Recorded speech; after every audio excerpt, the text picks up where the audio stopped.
Bismillahirrahmanirrahim. Assalamualaikum warahmatullahi wabarakatuh. Alhamdulillah.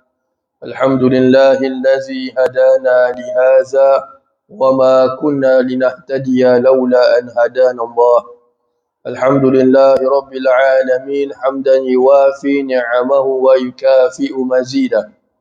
أشهد أن لا إله إلا الله وحده لا شريك له وأشهد أن سيدنا محمدا عبده ورسوله اللهم صل وسلم على سيدنا محمد مفتاح باب رحمة الله عدد ما في علم الله صلاة وسلاما دائمين بدوام ملك الله وعلى آله وصحبه عدد كل ذرة ألف مرة اللهم صل وسلم على نور الأنوار وسر الأسرار وترياق الأغيار ومفتاح باب اليسار سيدنا ومولانا محمد المختار وآله الأطهار وأصحابه الأخيار عدد نعم الله وإفضاله. سبحانك لا علم لنا إلا ما علمتنا إنك أنت العليم الحكيم. رب اشرح لي صدري ويسر لي أمري واحلل عقدة من لساني يفقه قولي أستغفر الله العظيم الذي لا إله إلا هو الحي القيوم وأتوب إليه أما بعد. Alhamdulillah, kita kembali pada pembacaan kitab Safinatun Najah, di mana semalam telah kita melalui berkenaan dengan syarat-syarat tayammum. Yang terakhir adalah kita melalui bahawasanya satu tayammum itu hanya sah untuk satu fardu saja ataupun tawaf fardu sahaja. Satu tawaf fardu sahaja. Maka sekarang ini ia masuki pada tajuk yang baru, furudu tayammumi khamsah. Rukun-rukun tayamum itu ada 5. Jadi sekarang ini dia masuki bab berkenaan dengan rukun-rukun tayamum. Jadi kalau rukun tayamum ini tidak ada, bermakna tayamum kita ini tidak sah. Al-awalu naqlu turabi. Yang pertama adalah memindahkan debu tanah. Jadi di antara rukun yang pertama dalam tayamum ini, hendaklah ada perbuatan memindahkan debu tanah itu sendiri. Jadi kalau tidak ada pemindahan, yang seperti mana telah diterangkan minggu semalam, bahawasanya hendaklah ada perbuatan memindahkan tanah dari satu tempat kepada anggota tayamum kita. Kalau tidak ada, maka tidak sah tayamum tersebut. Baik, itu jelas. Asani an-niyah. Yang kedua adalah niat. Jadi daripada tepuk tangan tu kepada tanah sampailah kepada nak menyapu muka itu, di situlah tempat untuk kita menjatuhkan niat bagi orang yang bertayamum. Dan kita perjelaskan semalam bahawasanya niat tayamum ini, kita berniat saja aku bertayamum untuk membolehkan aku solat. Dia bukan tayamum niat dia saja aku tayamum kerana mengangkat hadas kecil, bukan. Saja aku tayamum untuk membolehkan aku solat. Nawaitu istibahata fardhi solat. Aku bertayamum untuk membolehkan aku solat. Nawaitu tayamum li istibahati solat. Aku bertayamum untuk membolehkan aku solat atau mengharuskan aku solat. Maka telah kita perjelaskan semalam bahawa tingkatan niat bagi tayamum ini ada 3. Yang pertama, jika mana dia berniat dengan niat itu untuk melakukan satu solat fardu, maka dia hanya boleh melakukan satu solat fardu saja bersamaan dengan solat-solat sunat yang lain, ibadat-ibadat sunat yang lain yang memerlukan kepada wudu. Maka dia boleh gantikan dengan satu tayamum saja. Begitu juga dengan satu tawaf fardu. Dia tidak boleh menggabungkan antara semayang dan juga tawaf fardu dengan satu tayamum, maka tidak sah. Baik, itu yang pertama. Yang kedua, niat untuk membolehkan dia melakukan semayang-semayang sunat. Semayang sunat duha, semayang sunat tasbih, semayang sunat dan macam-macam semayang sunat yang lain. Jadi tingkatan yang kedua ini, ia masuk merangkumi semua jenis semayang sunat. Dengan satu tayamum itu, ia boleh melakukan berbagai jenis semayang sunat, termasuk juga semayang jenazah pun masuk juga. Begitu juga dengan sujud syukur, sujud tilawah, dan sebagainya.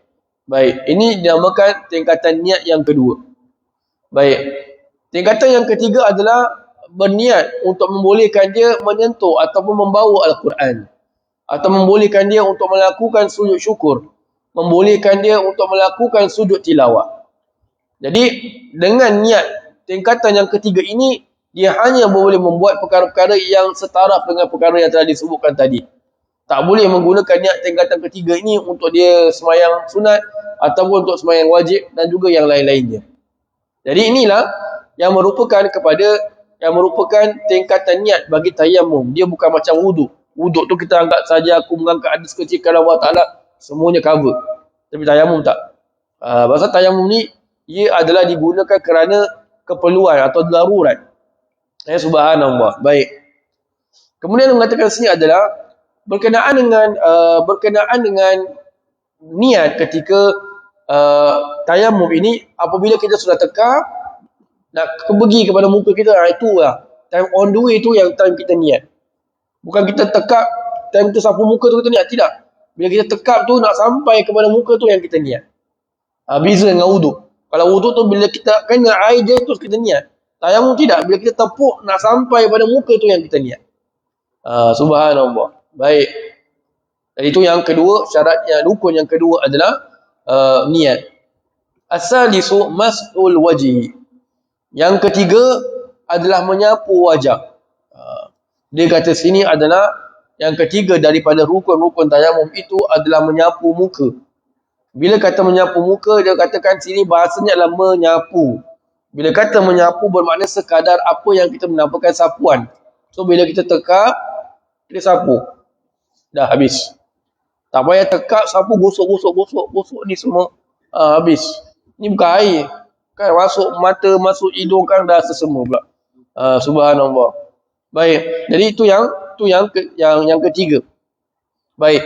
Jadi sebab tu dia mengatakan sini kalau kita bertayamum ini, dia tak kata sunat nak kena selang-seli ni semua.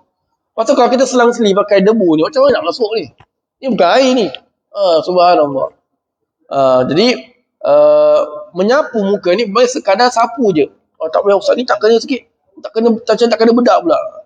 Kan ambil make up tu baru tapal tahu sendiri. La ilaha illallah. Dia tekap sapu, dah habis. Syarat je lah dia sapu macam kita menyapu tayamum kan seluruh muka. Subhanallah. Dia bukan nak kena literally sampai sapu semua nak kena. Baik. So itu yang dinamakan dengan menyapu muka. Rukun yang ketiga. Ar-rabi' mas'ul yadaini ilal mirfaqain. Yang keempat adalah menyapu kedua tangan hingga kepada siku-sikunya. Jadi ini pun sama juga jelas. Menyapu tangan dengan sampai ke siku. Ini pun sama juga. Apa yang kita sampai ini dah satu kali. Kalau dia mampu buat dengan satu kali tepukan dua tangan, maka itu lebih baik. Kalau dia tak mampu, maka boleh ni satu tepukan tangan kiri, satu tepukan yang lain. So jika kadang-kadang kita nak ajar budak-budak kan susah nak faham, maka kita ambil satu-satu dulu. Agak dia dah biasa, dah faham betul, maka kita boleh ajarkan dia cara yang dengan satu kali tepukan dua tangan boleh sapu. So ini rukun yang keempat.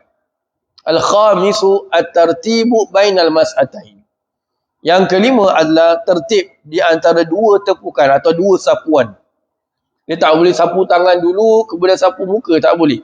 Walaupun kata ustaz senang lah, ustaz dah alang-alang kena kat tangan ni, saya sapu tangan dulu lah, tak. Pasal ini tayamum ini dia ibadat. Jadi dia ada tata tertib dia ada cara-cara yang tak dilakukan. Maka oleh sebab itu dia mengatakan sini tertib di antara dua sapuan. Tapi kalau dalam pengalihan debu tanah, maka itu tidak perlukan tertib. Contoh sekarang tangan kita besar. Besar macam buku ni. So kita takut satu kali tekap, satu tangan ni boleh satu muka boleh habis. Besar betul tangan dia. Lagi satu tangan kiri, dia sapu tangan dia. Maka sah. Walaupun kata ustaz, itu kan dia dah sapu kan untuk muka, tak.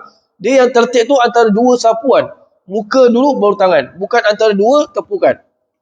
So kalau kita tekap, tangan kita besar, boleh pegang bola, watermelon, maka kita boleh sapu sekali. Ambil. Bahasa orang Melayu apa? Sepak orang bisu. Lagi satu kaki, tangan kiri, boleh sapu tangan kanan. Habis. Lagi satu kali tekap, boleh sapu tangan kanan, tangan kiri, dah habis. Subhanallah sah. Baik. Jadi inilah dinamakan berkenaan dengan rukun-rukun tayamum ada 5. Diulang sekali lagi, yang pertama mesti ada perbuatan memindahkan debu daripada satu tempat kepada anggota tayamum. Yang kedua mesti ada niat. Yang ketiga menyapu muka. Yang keempat menyapu 2 tangan sehingga ke siku. Dan yang kelima mesti ada tertib di antara kedua sapuan tersebut. Wallahu a'lam bishawab. Jadi insya-Allah kita akan sambung lagi, masih lagi membicarakan berkenaan dengan tayamum. Kita akan masuki sedikit berkenaan dengan sunat-sunat tayamum insya-Allah. Baca surah Al-'Asr dan tasbih kafaratul majlis.